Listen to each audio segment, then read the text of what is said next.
9 News Mornings at 7 a.m. starts right now.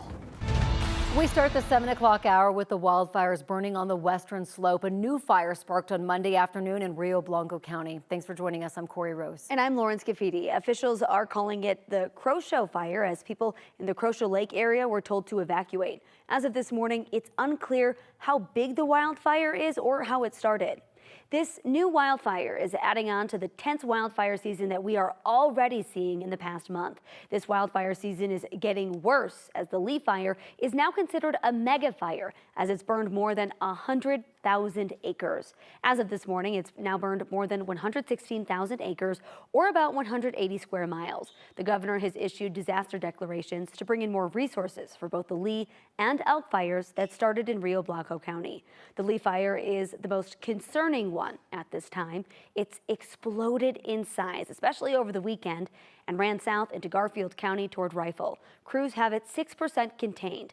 Meanwhile, the Elk fire is east of Meeker and is moving away from town. It has burned more than 14,000 acres with 30% containment. FEMA authorized the use of federal funds to help with firefighting costs for the Oak fire burning in Archuleta County near Pagosa Springs. At the time of the request, the flames were threatening more than 5,100 buildings and 2,000 homes. Evacuations have been ordered for an area west of Pagosa Springs, and a shelter has been set up at Pagosa Springs High School. Governor Polis also declared a disaster emergency, freeing up the National Guard to help support firefighters. The Oak fire started Sunday. It's burned more than 150 acres and is 14% contained. 4 of Colorado's largest fires have burned in the last 5 years. That's Cameron Peak, East Troublesome, Pine Gulch, and now the Lee fire. Experts blame hot and dry, windy conditions year after year. Where the real challenge ends up coming in is the logistical support for fires that are this big. We end up, 2-hour drive times away from areas of the fire. So setting up remote camps and supporting the firefighters with food and places to sleep and all of those things really become the biggest challenge when these get that large. The state's climatologist says climate change isn't the only thing driving the rising size of the wildfires, but says it is certainly one factor. We now want to head over to senior meteorologist Chris Bianchi. And Chris, we are going to see more hot and dry conditions later this week. Unfortunately, that's exactly the case there, Corey, is that especially tomorrow and Thursday, the wind will pick up. It'll get hotter as well. A little good news to pass along. It's kind of on the bookends of things where we got the good news. Today, lighter winds, relative humidity okay, not great, but still good enough that firefighters should be more offensive in their attacking those fires out there across the western part of the state. The unfortunate news is we get into tomorrow and Thursday, those winds will pick up. It'll get hotter for us as well. Then this weekend, showers and storms looking more and more likely to pick up for us in the mountains, and some that could last into next week, and some of that may include us right here in Denver. I'll have details on that in my full forecast. Erica? All right, Chris, thank you so much. Right now, we want to get you out the door, and I want to talk about anyone getting ready to travel into the high country right now at 7:04. These are cameras approaching the tunnel. This one, of course, a little bit closer here on westbound I-70. My cameras are not frozen. I promise you there is a full stop at the tunnel right now. Actually, our old producer, Allie Heath, sent me in some pictures. She's headed back into Denver, and she caught the problem that we're dealing with. So they've stopped traffic because on the other side of the tunnel here near Loveland Pass, there was actually a semi that was carrying wood that's caught on fire. Some of the grass caught on fire. She just sent me some pictures and video. I'm going to try to get those on air for all of you. But right now, that's why there is a full stop of westbound I-70 here coming into the mountain. So not ideal at all. If you need to travel up that way, it's not passable. Loveland Pass also closed, so there is no workaround option for you there.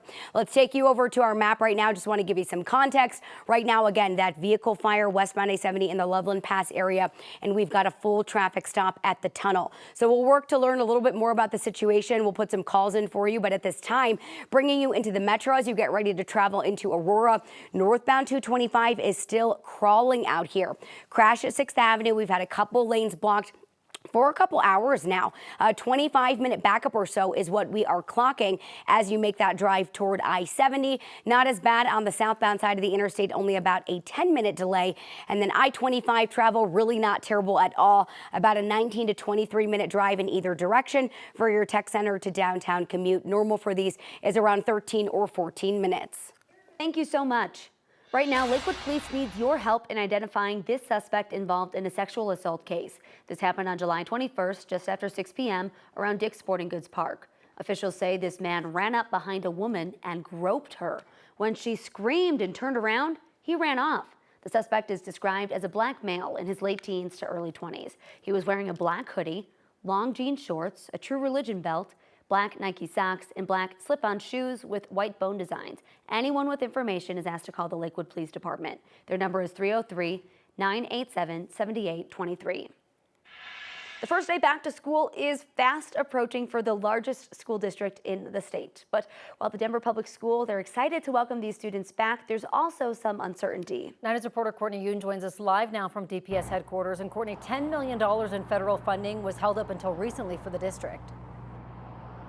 Yes, that's right. Good morning, Corey and Lauren. According to DPS Superintendent Dr. Alex Marrero, that federal funding was held hostage by the Trump administration last month, but the school district will be getting that money, so they will start with the money that they were promised with for this school year. It's just one of the 3 concerns that Marrero has as they prepare for students to return to class next week. He's also concerned about declining enrollment and ICE raids happening near schools. Marrero says he's relieved the federal government released the $10 million held back from DPS and other districts around the country, but he worries about what will happen next year if it goes away. He says it could have a big impact on their budget and could mean tough choices like closing schools. The reality is that if we are going to move forward without $10 to $14 million, which is around the amount that we would lose, again, not this year, next year and beyond, then obviously we have to make some significant shifts on how we operate as a school district. Marrero says that feedback from new teachers and employees show a record high in terms of excitement for this school year. But despite all the challenges they face, he says that they will continue to make sure that every DPS student gets a quality education. Live in Denver, Courtney Yoon, 9 News. Courtney, thank you so much. Colorado's Democrats in the U.S. House visited the immigration detention facility in Aurora on Monday. It came as no surprise because the Trump administration now requires Congress members to give 7 days notice before visiting, even though surprise inspections are allowed by law. Last month, Democratic Congressman Jason Crow was turned away during an unannounced visit. He's now part of a lawsuit challenging that policy. I can personally say after my 10th visit, this has been the most difficult visit in terms of getting information, getting answers out of the facility, out of the employees. The Democrats who went to the facility said senior ICE personnel were not there. They say they were told that staff could not provide information about the facility's detainees, like how many of them had a criminal record.